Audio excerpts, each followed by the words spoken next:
Photo by AFP. As the 5-year term of the Pakistan Muslim League-Nawaz (PMLN) government draws to a close, a great deal of analysis will focus on the political tumult overshadowing its last 12 months in office. At one level, this is completely justified. The party saw its founding leader and elected prime minister disqualified over a graft scandal in July 2017, as well as the opening of lengthy accountability proceedings to go alongside it. It has also seen unprecedented amounts of judicial activism and, more familiarly, a resurgent military flexing its muscles in the public domain. Finally, as is usually the case ahead of a general election, the political landscape is colored by the dubious confetti of defections and exits as freelancing politicians seek to secure their future in the next dispensation. With a setting like this, what else is news media supposed to focus on? The truth is that there is still a lot to take stock of. Pakistan's democratic transition is now in its 10th year. While there are legitimate questions surrounding the quality and depth of democracy in the country, along with the usual concerns about whether it will survive beyond this summer, there is also something to be said about the social normalization of a government that displays a civilian face. The public at large takes some of its cues from the mainstream news media's discourse, which remains fixated on elite politics and institutional conflicts, but most of the people's everyday bandwidth of concern and perception is consumed by issues of service delivery and governance. That is, after all, the most frequently encountered aspect of politics. In this context, it makes sense for an end-of-term analysis to divert at least some of its attention to two things: performance in government and the perception of this performance by the electorate. While being closely interrelated, one cannot be collapsed into the other. The way they play out in reality is at two different levels. Performance in government is usually measured through a series of benchmarks, some developed by the ruling party through its manifesto commitments and annual agenda setting, and others by an academically informed and technocratic view of development and competence. On the other hand, perceptions of performance, the concern of this particular piece, are conditioned by a wider array of factors that include, first and foremost, the real-life experience of individuals and its comparison with previous time periods and, to a lesser extent, with expert analysis and the public relations campaigns of the government. In this sense, performance analysis by experts might see a particular governing term as largely competent and moving things in the right direction, with due consideration to contextual factors, but the public level of analysis might register apathy and anger. As a rule, perceptions are less likely to take into account contextual factors, for example, global and domestic complications, and are more likely to be based on very personalized assessments dictated by deeply held views and lived experiences. Ultimately, public perceptions also have a big impact in the shape of voting sentiment towards the incumbent. Thus, a government besieged by factors out of its control could be punished by an electorate that usually does not allocate marks or leniency for such things. A prime example of this is both the last government 2008 to 2013, led by Pakistan People's Party (PPP), and, next door in India, the second Congress-led government that presided over a slowdown in the economy well beyond its control. A consequence was thumping victories for the opposition in the subsequent elections, PMLN in 2013 and the Bharatiya Janata Party in 2014. The unique opportunity many new developments have given an unprecedented opportunity to voters and analysts to develop discrete views about government performance. Other than the partial stability provided by two successive civilian governments, these include the 2013 election results as well as the revision of Pakistan's governing architecture under the 7th National Finance Commission Award and the 18th Constitutional Amendment. Each of the three main parties, PMLN, Pakistan Tehreek-e-Insaf (PTI), and PPP, formed provincial governments that are better resourced than ever before, and PMLN also took up reins at the center, allowing voters to see the practice of different visions in government. Unlike previous periods when different parties administered different tiers of government, the amount of legislative, administrative and fiscal space available to provinces, and, potentially, to local governments, 2013 onwards, has been unprecedented. Each of the three main parties, PMLN, Pakistan Tehreek-e-Insaf (PTI), and PPP, formed provincial governments that are better resourced than ever before, and PMLN also took up reins at the centre, allowing voters to see the practice of different visions in government. Unlike previous periods when different parties administered different tiers of government, the amount of legislative, administrative and fiscal space available to provinces, and, potentially, to local governments, 2013 onwards, has been unprecedented. These last 5 years have provided enough time and space to the political parties in power to demonstrate their performance to citizens through different strategies for development and service delivery. For example, PMLN's focus in Punjab remained on infrastructure and private sector development, PTI's in Khyber Pakhtunkhwa on human development and institutional strengthening, and PPP's in Sindh on rights allocation and legislation.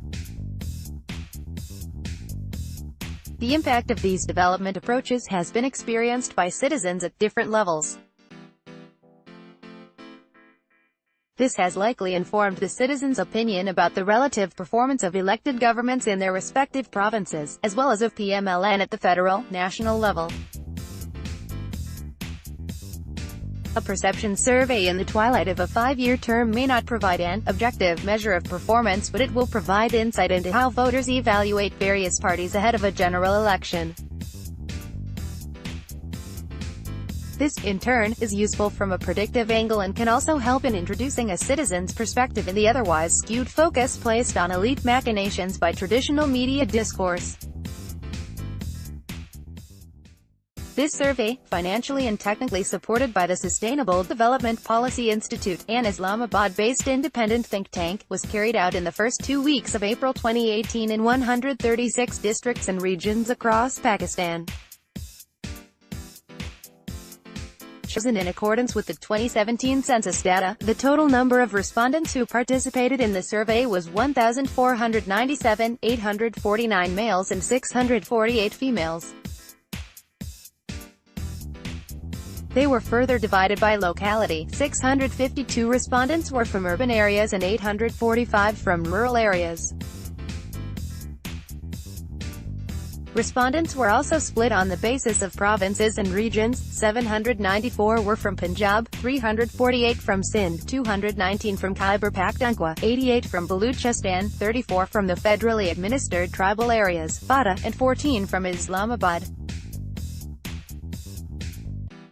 The last parameter for division was mother language. 584 were Punjabi speakers, 266 were Pashto speakers, 231 were Urdu speakers, 216 were Sindhi speakers, 87 were Saraika speakers, 61 were Balochi speakers, 20 were Hindko speakers, 8 were Gujarati speakers and 24 respondents spoke other languages. The federal government was already besieged by a number of political controversies and adverse court rulings. Hence, it is difficult to both ascertain the degree to which these shaped the perception of the respondents and disentangle their impact from what would be considered non-distorted perceptions of performance. Nationally, PMLN's performance has not produced drastically negative or positive perceptions. Nearly 42% of the respondents think the federal government has done an average job in power. On either side of this middling perception, respondents are roughly balanced. 18% give the government an above-average score and another 12% perceive its tenure in power as excellent. Similarly, answers that fall on the negative side of the scale cumulatively account for 27% of the total, 17% below average, and 10% very poor. While there is no comparable data from 5 years ago, it is safe to posit that in the absence of starkly negative views, the PMLN government is in healthier shape, in terms of voter perceptions, than the previous incumbent was going into an election. There is also no substantive difference in these perceptions across gender and the rural-urban divide, with each substrata producing similar responses. From a political economy perspective, despite the incumbent's characterization as an administration with a heavy urban bias, at least in its first 3 years, and the broader stagnation of the rural economy which led to negative growth in agriculture in 2016-17, there appears to be no major penalty being levied by the rural respondents. One possible explanation is that the belated agricultural package, announced in the previous federal budget, may have helped placate rural anger. As expected, much of the goodwill accumulated by the federal government comes from its performance in the communication and transport domain, largely road and highway building. 25% of the respondents stated as the best performing sector for the last 4 years. Another 15% point out the federal government's relative success in reducing load shedding as a strong performance indicator, and 11% give it credit for improving national security. This sits well with the consistent decline in terrorist attacks recorded since 2014. The data shows that, unlike positive outcomes, no one or two negative markers dominate the citizens' perceptions of the federal government. Sectors considered to have deteriorated under the incumbent's administration include electricity, job creation and law and justice, each of which is cited by approximately 10% of the respondents. While the first could be a function of unmet expectations, as citizens expected load shedding to be completely eliminated, the latter two are emblematic of structural problems in the economy and governance. For 4 years, the federal government was largely synonymous with Nawaz Sharif, given the high degree of centralization of executive authority exercised in his tenure. Interestingly, however, perceptions deviate considerably when he is juxtaposed with his own government. Part of this could be down to the political controversies that may have potentially colored the respondents' perceptions of the disqualified prime minister. Overall, a much higher percentage, 42%, feel that Nawaz Sharif's performance was below average or very poor, while only 13% give him an excellent rating. Given the geographically concentrated basis of support for the ruling party, it makes sense to parse favorability results at a provincial level. As one would expect, positive views about Nawaz Sharif rise from 19% nationally to nearly 28% if only respondents from Punjab are considered. In the absence of time series data, however, it is hard to suggest what that means for the ruling party or for the narrative of victimization being propagated by Nawaz Sharif and his daughter. All it tells us is that PMLN continues to be competitive in its home province of Punjab. Punjab development experts and policy analysts generally consider Punjab to be the best governed province. There is sufficient evidence to suggest the economy and social sectors of Punjab outperform other provinces and regions, contributing to its general prosperity. These objective assessments are also acknowledged to varying degrees by the citizens of the province. When asked about the Punjab government's performance, a plurality of the respondents, 39%, cite it as average. However, another 29% give a positive appraisal, above average, and excellent, while the remaining 19% respond in the negative. Crucially though, only 12% think the government's performance was very poor. These figures are roughly in line with the appraisal of the federal government, and suggest that the ruling party has spent its second successive term in power in the most populous province without accumulating too much negativity. One of the factors frequently cited for the provincial government's relative competence has been the performance of PMLN's new president and decade-long incumbent Chief Minister Shahbaz Sharif. The survey data broadly confirms this consensus.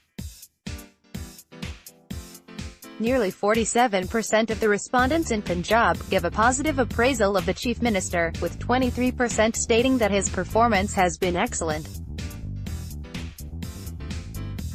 Only 9% of the respondents feel his performance has been very poor.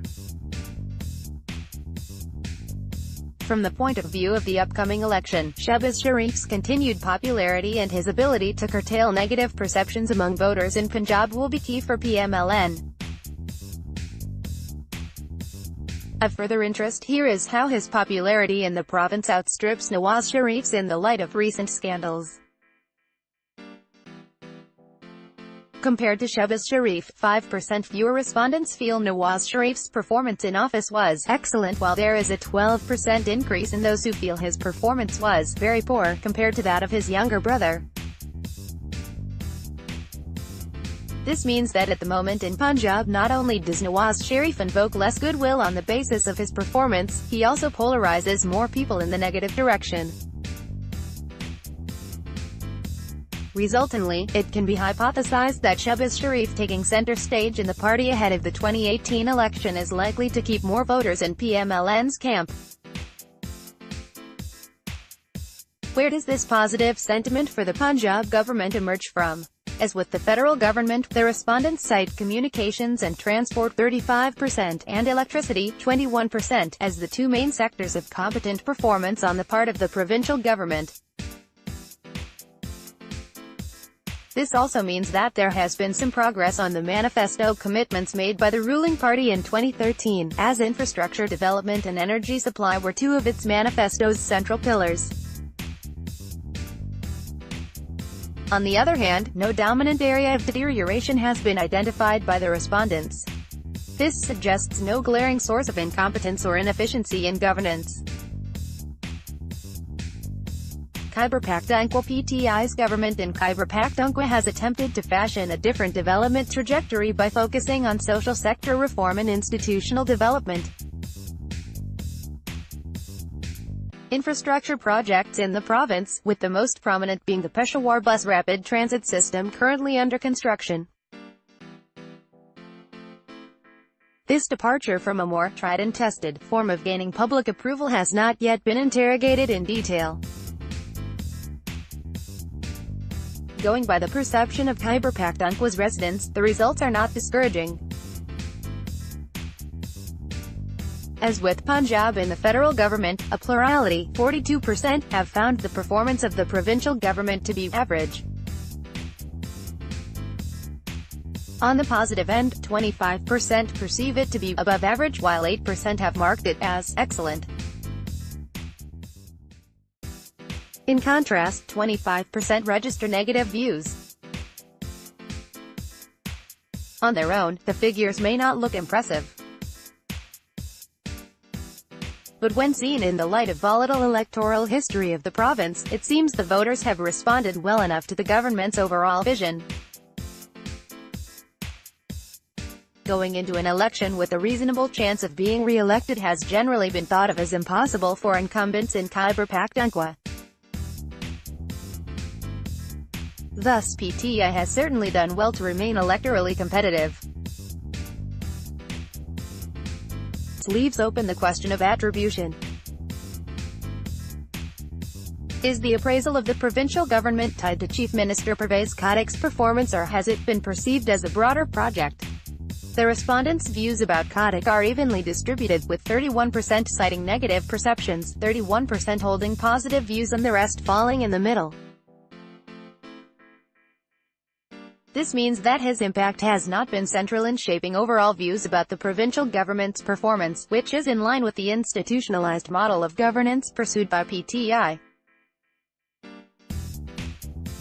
The party's first stint in power has seen the citizens appreciate positive developments in employment, job creation, which is cited by nearly 23% of the respondents from the province. This is likely an outcome of economic normalcy returning to the province after a decade of terrorism that instigated capital and human resource flight to other parts of the country. While it is hard to draw a causal link between the provincial government's policy framework and this positive development, the fact that it is being perceived as linked by the respondents bodes well for the party. This is largely an example of the context and structural factors working in favor of the incumbent. Conversely, the survey results show electricity as the only sector which 13% of the respondents perceive has deteriorated in the last 5 years. This, as mentioned earlier, could be a function of unmet expectations or general apathy towards the government for not working harder to find more localized solutions to the problem. Sindh is with PMLN and Punjab, PPP, and Sindh is also finishing its 10th year at the helm of the provincial government. Long thought to be hegemonic in its control of electoral politics in the province, there are signs of growing dissatisfaction with the party, even in its traditional rural strongholds. Overall, 42% of the respondents feel the government's performance has been negative, while only 16% perceive it to be positive. The rest give an average score. Given its history and the demographic and ethnic makeup of the province, negative perceptions of the provincial government's performance are most strongly found in urban areas such as Karachi. These areas have long been neglected by the provincial government, and belated attempts at setting up functional local governments have proven to be thoroughly incapable of addressing developmental concerns. The fact that 49% of the urban respondents in the province hold negative views of the provincial government's performance is thus not surprising. What remains more telling is that the same perception of negativity holds even for the rural respondents. This is a clear indication that the rural residents are evaluating the PPP government along their own performance-based measures and finding it to be inadequate. To recalibrate this image as an inefficient party in government, PPP passed on the chief ministerial reins to Murad Ali Shah, a younger and more technocratic politician than his predecessor. However, this move does not appear to have changed perceptions of the respondents from Sindh, of whom only 13% cite favorable views of him. In contrast, 40% feel that his performance has been below average or very poor.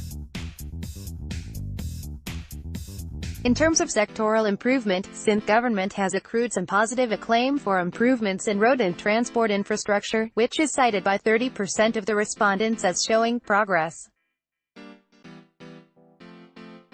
However, 15% say that no sector has shown any progress. The same is said by only 10% in Khyber Pakhtunkhwa and 7% in Punjab. What should be a point of concern for PPP is that nearly 18% of the respondents, a plurality, say that performance deterioration is the highest in the food and agriculture sector. This means that the overall stagnation of the sector has been acutely felt in the rural areas of the province. This could potentially result in an electoral penalty. Baluchistan, a federally brokered political settlement between Baloch and Pashtun ethnic parties, provided a positive start to the provincial government back in 2013. The elevation of Dr. Malik Baloch as the province's first middle-class chief minister held some promise that the governance rot seen in previous decades might be reversed through dynamic leadership. This did not materialize. The government eventually passed on to a PMLN-affiliated tribal leader and then promptly collapsed ahead of the Senate elections this year due to backdoor machinations and defections. As a result, there has been little focus on socio-economic development. This is reflected in the respondents' perceptions of the provincial government's performance, which is the worst out of all the 4 provinces. 74% of the respondents give a negative appraisal, of which a clear 43% mark the government's performance as very poor. This is a clear indication of the scale of dissatisfaction felt by Baluchistan citizens and a clear indictment of its political elite. The province's political tumult is also reflected in views about the Chief Minister's office, which has seen 3 different occupants over a 5-year period. Almost a clear majority, 44%, states that the performance of the occupant of the post has been very poor. This is, again, the worst out of all the 4 provinces by a large margin of approximately 32%.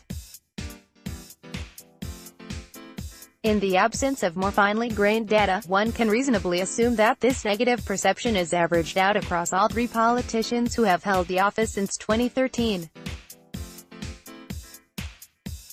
Finally, given these overwhelmingly negative perceptions, it is little surprise that 20% of the respondents feel that no sector has recorded any improvement worth mentioning. On the other hand, sizable segments, 18%, 15% and 22%, state that industry, trade and commerce, and agriculture have shown acute deterioration, respectively. The fact that these constitute the 3 overarching sectors of the provincial economy is both indicative of the complete failure of governance and the continued pressures exerted by a disabling structural environment. Continued segregation. The results of the perception survey show heightened dissatisfaction in Sindh and Baluchistan and mixed results in Punjab and Khyber Pakhtunkhwa. In the latter 2 provinces, a middling score, average, has been the largest segment of responses in most domains of evaluation, suggesting that many citizens are sitting on the fence about their incumbent government. For parties competing in these 2 provinces, this is the segment that will likely swing the election towards or away from them, and it will likely swing because of a range of factors mentioned at the start of the piece. All in all, this suggests that the election will be highly competitive. Lastly, one of the recurring themes of analysis that emerged in the aftermath of the 2013 poll results was the growing segregation of voters along provincial lines. Has this segregation retained its shape, or have parties been able to use their respective mandates to attract voters in other provinces? When asked which government performed the best in the last 4 years, clear majorities, 58%, in both Punjab and Khyber Pakhtunkhwa cite their own PMLN and PTI-led governments, and sizable minorities, 30% in Punjab, 26% in Khyber Pakhtunkhwa, cite the rivals. This means that both incumbents have managed to retain a perception of better performance over their rivals in their own provinces, while at the same time attracting some segments from across provincial boundaries. On the other hand, respondents in both Sindh, 52%, and Baluchistan, 47%, cite Punjab as the best performing government over this period, further affirming the heightened dissatisfaction with the status quo. It remains to be seen, however, whether this dissatisfaction will play itself out in the electoral domain. Survey coordination, Momina Manzoor Khan and Namra Zafar Modi. Data compilation, Aliya Sakani, Saradara, Namra Zafar Modi and Momina Manzoor Khan. The writer is a columnist for the Daily Dawn and a senior consultant responsible for conducting the periodic economy analysis, P, for the program Consolidating Democracy in Pakistan, CDIP. This was originally published in the May 2018 issue of the Herald. To read more, subscribe to the Herald in print.